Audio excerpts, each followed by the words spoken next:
嗨，我是安娜，欢迎回到我的频道。今天和大家介绍一个我们家的新成员，这是我们家的小兔兔。嗨！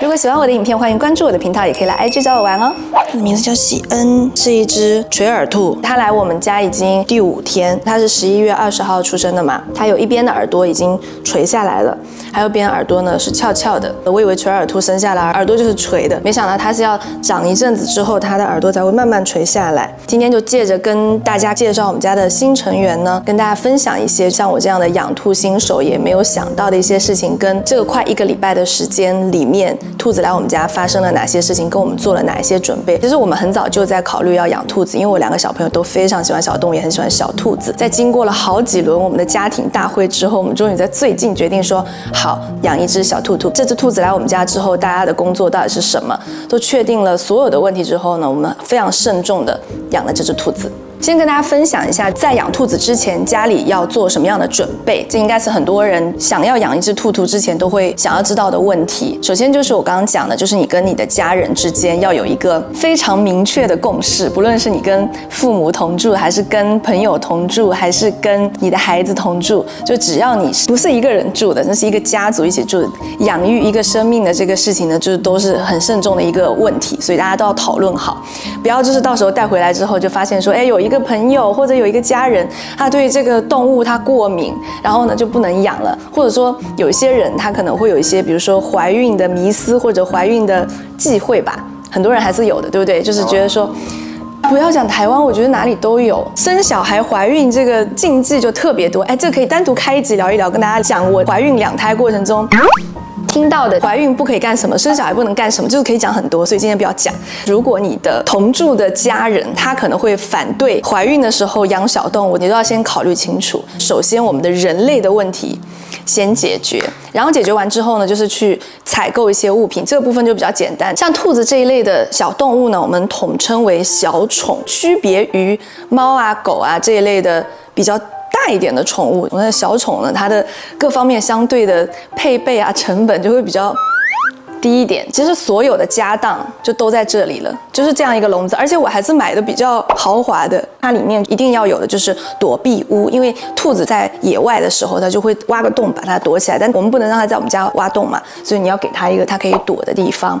然后再就是一个它的便盆，以及一个草架跟饭碗和水碗，然后剩下就是它的一些饲料就可以了。草料跟饲料，有些人家里他可能是用狗笼或者猫笼或者其他就是家里已经有的笼子，如果是用那样子的笼子的话，你就是在装新兔兔之前就要把它整个就清洁消毒过，要不然啊，我有看到过有人用其他动物的笼子来装兔子啊，但是又没有把它清洁彻底，那个兔子放进去之后，它每天都想要越狱，因为不是自己的领域。对，兔子是一个领域性的动物，它会想要这个地方都是它自己的，你不能有一些危险的味道。尤其像狗狗，其实狗狗以前在野外的时候跟兔子之间的关系，它们是猎物关系，猎狗去抓兔子嘛，对不对？当食物，所以或许它那个远古 DNA 里面会觉得说自己住在一个非常危险的地方，所以它就不愿意住在有狗狗味道的笼子里面。但是我们家的狗跟兔兔相处得很融洽，也不能说融洽，狗狗好像对这只兔子它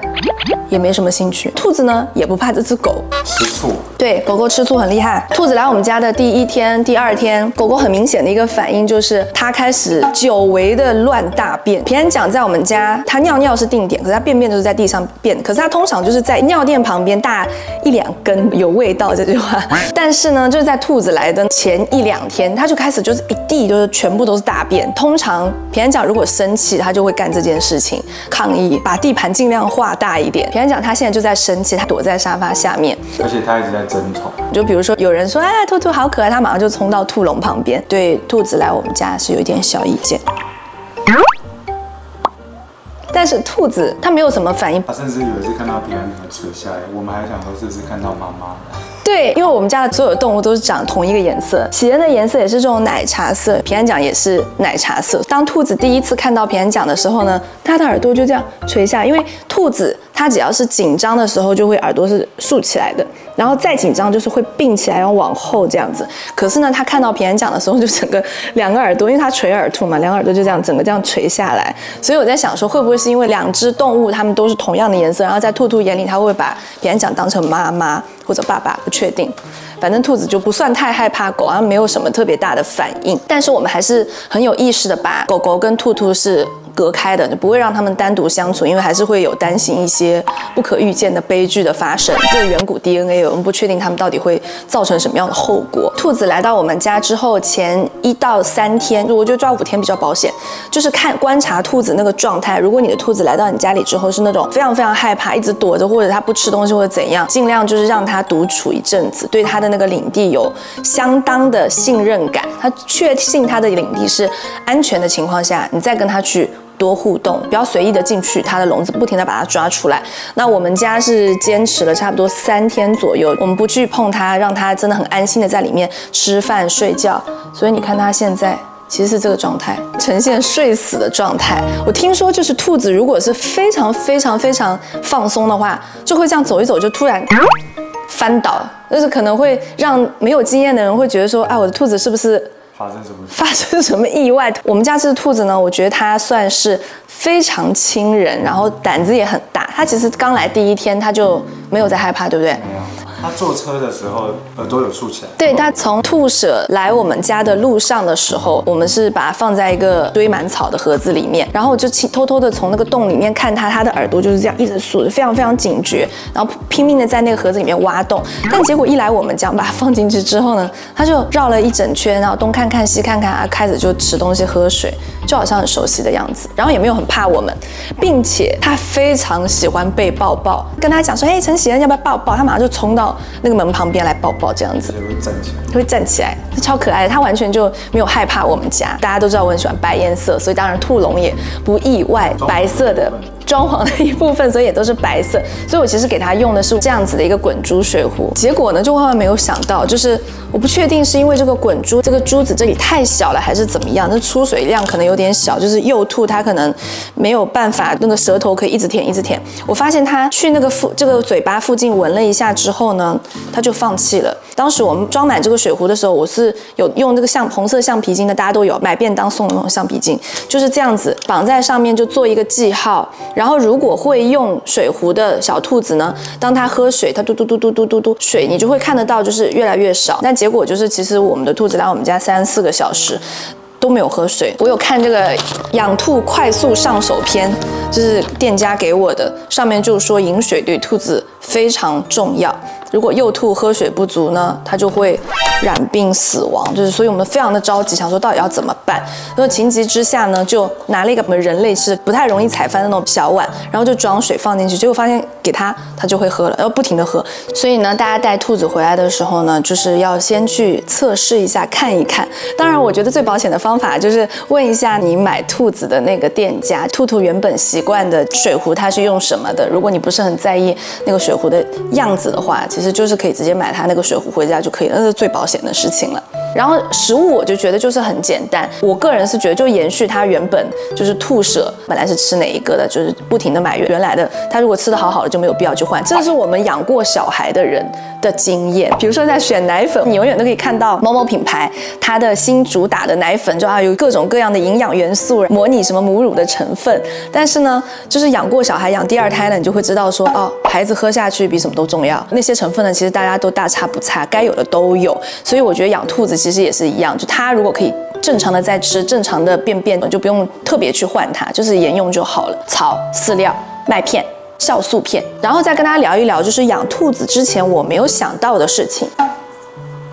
第一个就是我没有想到清洁兔子的便盆要这么久，因为家里养过狗狗或者养过猫的朋友其实都知道，比如说狗狗你在家里面就是给一个尿垫，然后出门的时候遛它的时候可能就拿一个那个垃圾袋捡它的大便就好了。养猫猫就是铲猫砂嘛，对不对？但是兔子像这个还是一个分体式的，已经相对是设计过比较好清洁的了。它下面有2个抽屉，然后抽开来就全部都是它的便便，里面我还有单独给它的一个便盆。昨天有试着清洁了一下，我不仅要把它下面2个拿出来，然后去冲水，然后里面那个便盆要拿出来冲水，其实还蛮耗时的，就比我想的小宠那么不花时间、不费力的要多得多。所以其实不论是什么宠物啊，花时间是一定的，所以在养这个宠物之前一定要想清楚。讲到这个便盆的问题啊，也会有很多的朋友在那里想说，哎，我用兔子会不会智商很低啊？不会上厕所？我惊奇的发现，其实兔子是会上厕所。原来兔子在野外，在整个食物链中，它是一个被捕猎的对象。通常来讲，就是在野外正常生活的兔子，它一定是定点上厕所，这样它才会避免被天敌按嘛。不然你到处乱大，那捕猎者一看就是，这有只兔子，然后快点去按它。它是为了保护自己的安全。兔舍养出来的兔子，如果那只兔子的妈妈是有这个定点上厕所的理念，它通常生完兔子，在那个第1个月坐月子。兔子坐月子的过程中，它就会教幼兔定点去上厕所。所以当你把它带回家之后，你会发现说，这只兔子是一只有教养的兔子。我们家这只就是一只有教养的兔子。它拿回来之后，我们完全没有教它上厕所，它就是定点上厕所。其实兔的尿尿和便便就根本就不臭。当时店家其实有跟我们讲，其实就第1个礼拜你不用一直去清它的便盆，因为要让它觉得这个环境是安全的，有它自己的气味，洁癖就不要犯了。当时还是会很担心说，那它1个礼拜不清它的便盆会不会是超级臭？结果我就完全不会，看来就吃草的就根本就不会太臭。当然昨天我还是有忍不住，就是把它的尿布就是把它捡起来去丢掉，然后其实有一些还沾到我手上，但我就真的觉得那个是不臭，甚至会有这提摩西草的那个草香，我2个小孩也会觉得说那个味道还蛮好闻的。很臭。